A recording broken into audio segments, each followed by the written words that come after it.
when you first start a business, the things that you're focused on are so fundamental in those early days. Like, I need to sign clients, I need to make money. And we don't often focus on building a business that is going to last us for a long time because we are almost in survival mode. When you are an established entrepreneur and you don't have to worry so much about finding clients, making sales, that stuff is all happening because, you have a great marketing system and you're very consistent. But what do you think about then? In the final episode of the How I Think About series, I'm going to be sharing with you how I think about approaching business in a way that I'm able to build a business for myself and to help my clients build a business that lasts a really long time. Stay tuned to find out. Welcome to The Ambitious Introvert, the podcast for founders and entrepreneurs who want to create big results in their business without draining their energy. I'm your host, Emma-Louise Parks. Let's dive in. Welcome back and welcome to this final installment of the How I Think About series. Thank you for joining me over the last 6 episodes. While I've just shared my unfiltered thoughts in how I think about so many different aspects of business and shared with you how that has changed over time or how that impacts the way I would coach my clients. If you are just joining in for the first time or just catching up now, please do go back and check out the other episodes because I think altogether they'll give you a really good holistic view of how I think about things, which of course could be completely different to how you think about things. But as I said at the start, the reason that hearing other people's opinions and thoughts, and part of the reason that, coaching and advisory and mentorship is so popular is because it helps us to do one of two things. It either helps us to see a new possibility or a new perspective that we hadn't considered before, which is incredibly powerful, or it can really solidify our own confidence in what we already think and believe and what we do, because we can hear someone talk about something and go, yeah, I didn't think about it that way at all. I think about it completely differently, and that works really well for me. So the whole purpose of this series is not to say, hey, I think about it like this, and you should too. It is really to just give different opinions and, as I say, perspectives, and hopefully to challenge your thinking or to give you something that, you can borrow or steal to enhance your thinking, or to really give that credibility to what you already believe if you listen to something I say and go, yeah, no, that doesn't land for me. So all that said, we're on the final installment, and I'm talking today about how I think about building a business that lasts. And as I said in the intro, many people, when they start a business, can be really scrappy. We're really in survival mode. There's an urgency there for either, getting our ideas market validated, making our first sale, making enough money to support ourselves, whether that is transitioning out of another job or, hiring team members. And so I'm not really talking about that stage of business. If you're at that stage of business, then please listen along because this is going to be relevant to you in the future. But the way I'm thinking about this now, and probably because it's where I am in business and it's where most of my clients are, is that's set. Like, we have systems in place, we have marketing, we have audiences, we are consistent, we have ways of connecting with potential clients, we have different things in place, maybe like funnels, or like I have this podcast, or a lot of my clients have newsletters where we're very consistent and we know that people consume in that way and turn into clients, which is great. So I'm not really talking about building a business in a way that, like, how do you sign your next client? I'm really talking about building a business that lasts from a more personal point of view with our energy, and also from an energetic point of view. And I'm recording this on December 9th, so just a little while before it releases. And it's my business anniversary in January, and that will be 7 years. So I have been in business officially for 7 years. I messed around for a couple of years before that, thinking about it, didn't really do anything of any great significance. But 7 years kind of fully all in, working with clients, etc. And when I look back on that, the amount of other businesses that I have seen come and go is insane, as is the amount of businesses I have seen completely change and pivot into something else. And there's a lot of energy around that. And that's what I want to talk about today. So the first thing I want to say is that when we talk about building a business that lasts, that isn't the same as scaling a business to grow. And I think many people, including myself, can get this mixed up. And they think that a business that lasts a long time has to be a big business. It has to be growing all the time. It has to be increasing its revenue. It has to be increasing its audience and its client number and increasing its team and, you know, its reach and all of these things. And of course, that can be true. And also, I've seen many businesses do that and then go out of business for various reasons. So when I think about building a business that lasts, I'm thinking about this from a more personal point of view. My business has gone through many iterations in the last 7 years and will continue to.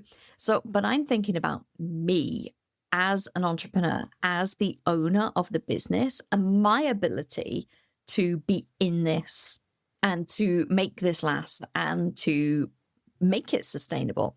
So it's not about building this huge empire at any cost because we think that is what is going to be, you know, give us longevity.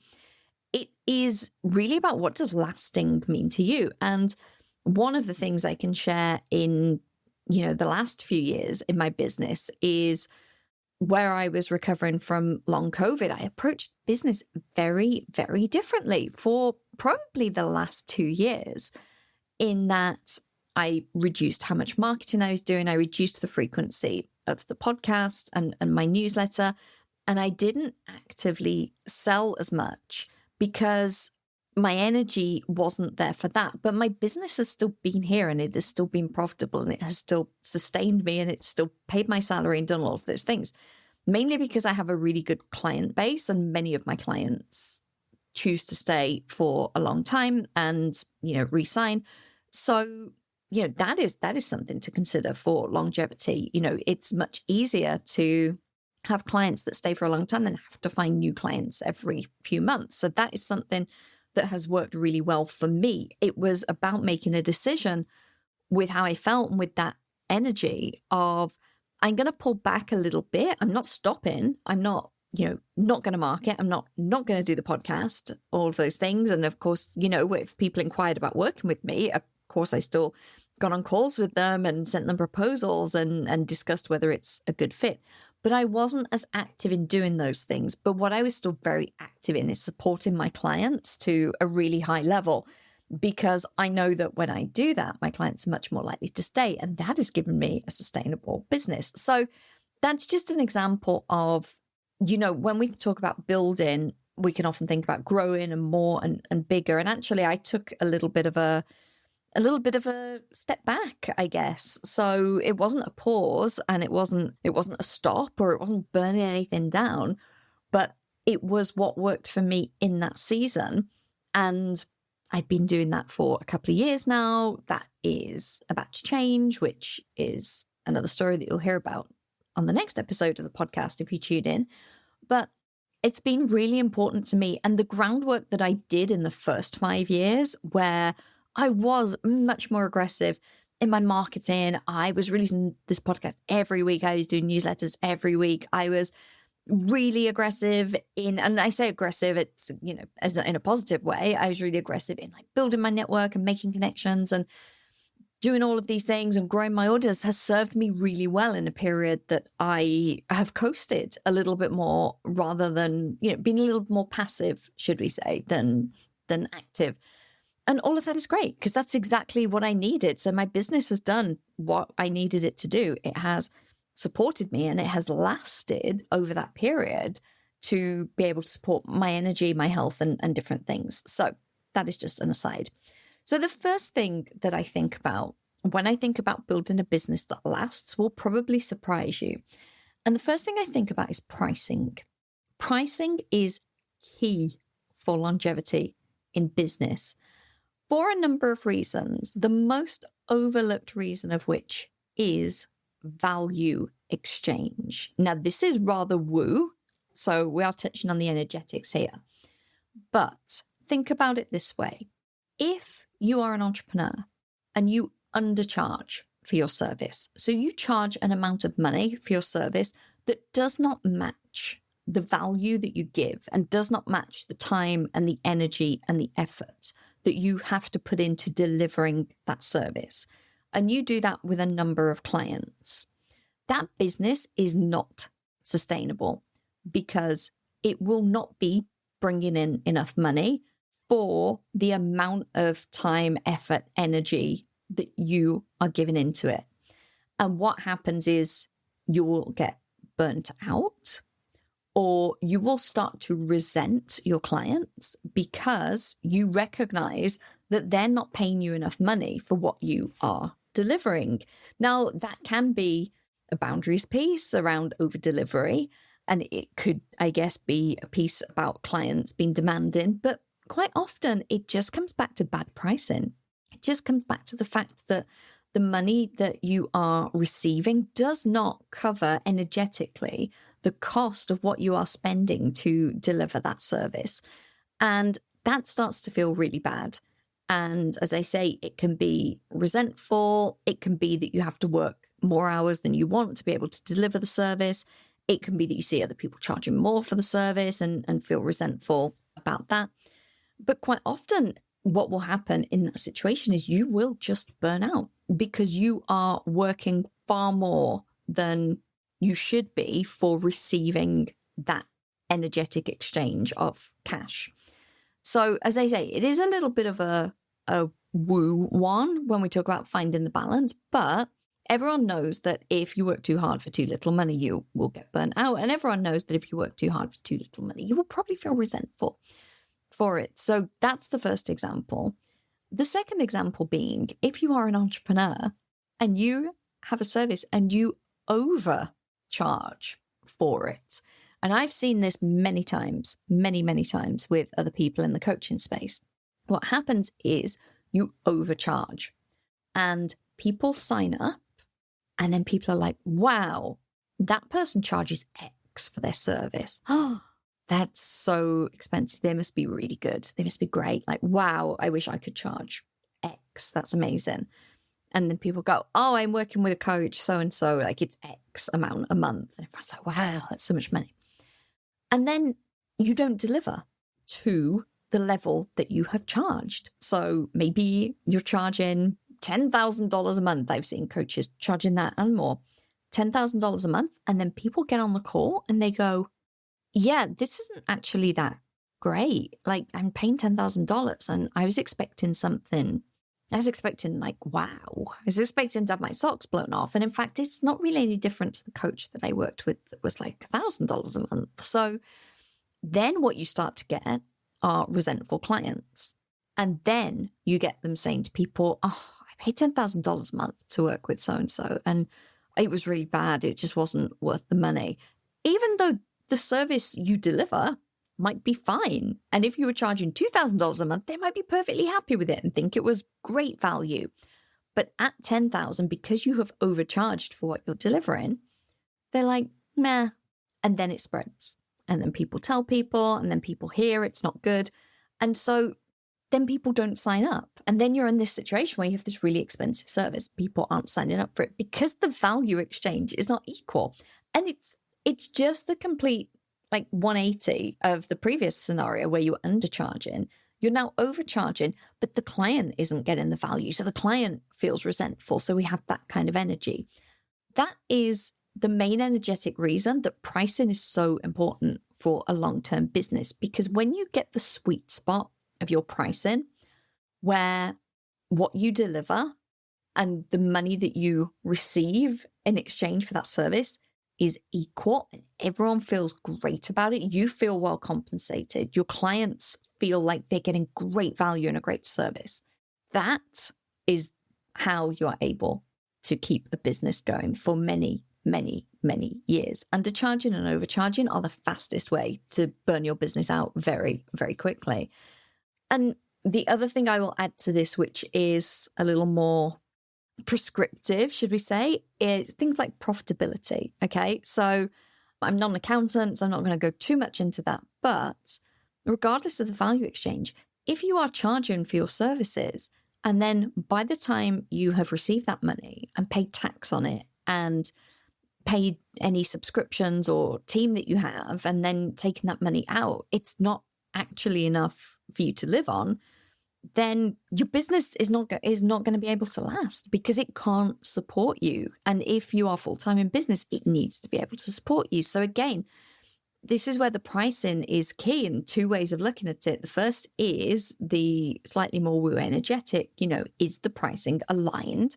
Does it work with what is being delivered? But also, does the pricing work? Because by the time you've taken off tax and paid different fees and done everything, do you have enough money left to live on? Because if not, that is going to impact how long your business can go, right? So that is the first thing I think of is pricing. The second thing that I thought of with this topic is that building a business that lasts doesn't mean that you do the same thing over and over and over again. As I said, I've had many iterations in my business. And so far, it's mainly been under the umbrella of the ambitious introvert. But I have done kind of more mindset coaching under that. I've done more business coaching. I've done some business strategy consulting. I have talked to entrepreneurs. I have talked to employees and executives in corporate. I have obviously, had media and a podcast. I've run group programs. I've done one-on-one coaching. There's, I think, various iterations and things that have come from that. But it's still me. It's still under the scope of what I consider to be my business. And so the reason for that is sometimes I tried things and I didn't like them, didn't enjoy it. Sometimes I tried things and I loved them, and then they came to their natural end and it was time to retire them, like different programs. Sometimes I outgrew things. Sometimes the industry shifted and called for something different. So there are many, many reasons why things have changed and have evolved for me that don't mean that I've done anything wrong, or I don't make it to be a bad thing. There have been times for sure when I'm like, I'm quite happy coasting along here, but the industry's changed and I need to keep up and be relevant. So I'm going to have to make some changes and being okay with that. But when we have this idea of like burning everything down and starting again, that is not key to longevity, because we are literally starting again from day one. And I think this is the difference for me with when people say they are having a pivot and when they say things are evolving. Quite often people will say, oh, I'm pivoting in my business. What they're actually doing is evolving. So it might be that, I don't know, they might be like a generic business coach, let's say. And then after however many years of doing that, they realize that their actual sweet spot is supporting founders who are making $50,000 a month and want to make $100,000 a month, let's say. I'm just making this up as I go along. They might realize that they've had a few clients do that. Their methods work really well for it. They really enjoy it. The clients got great results. And they'll say, oh, I'm pivoting to do this. And I don't see that as much for pivots. I see that as an evolution of the work that they've done and then stepping into what they enjoy and what they have been proven to be excellent at. I think about a pivot more as someone going, oh, I am a social media manager and now I'm an energy healer for animals. Like that would be a huge pivot, right? Because you are like completely changing your business. And I'm not saying that's wrong to do. I'm not, many people have a business and then realize that it's not right for them and they start something else and they start something else. But I'm thinking of a business that lasts here, and I'm thinking of a business that is the same thing. So for me, I'm thinking of coaching and advisory and education, an education brand, essentially. If I think about my clients, coaches or brand designers or copywriters, I'm thinking about them in that role in a business. And so that is where I always encourage them to think about, don't burn everything down, but what have you learned? What have you got to build upon? What have you got to grow from here? Like, where have you evolved? And quite often this evolution is kind of doubling down on what we really love and what we've recognized we're really good at, which is very different to, I hate what I'm doing because, I'm undercharging or overworking, or because I'm bored of it, which we'll talk about in a minute. And then I'm going to stop and then start something else completely from scratch. And then we're always in that phase of I'm building and building and building and building. I got to get some traction. I got to get some momentum. With a business that lasts, I'm thinking there is always momentum. It might be a different velocity, but there is always that momentum going on. And then lastly, when I said about boredom, this again is something that I think isn't spoken about enough in business. And one of the things I do speak about quite a lot on here is overstimulation. So if your business is overstimulating you, it's going to be really hard for you to be in it for a long time. And an overstimulating business can be because you are working too much. It can be that you are doing too many tasks that you hate, that don't work for your energy. It can be because you are switching tasks very, very quickly between one thing and another. It can be that you don't have good boundaries to delineate your work day. This is very common. So, you're checking LinkedIn at 10 o'clock at night, or reading emails at the weekend, or answering clients before you've had breakfast. And all of that can be very overstimulating for our system. And something I see often with clients is they can get resentful because they feel like they're working more than they did in a job, but not earning the same amount of money, or not earning enough money to justify how much they feel like they're working.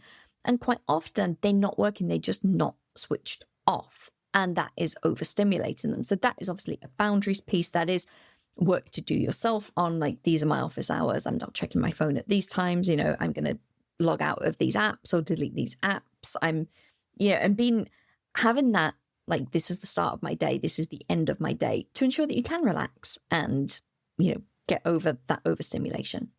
The understimulation, I think, is a piece that people don't talk about enough. And look, as a coach almost all of my clients are highly sensitive, and I'm highly sensitive, and it's something I've talked about on here.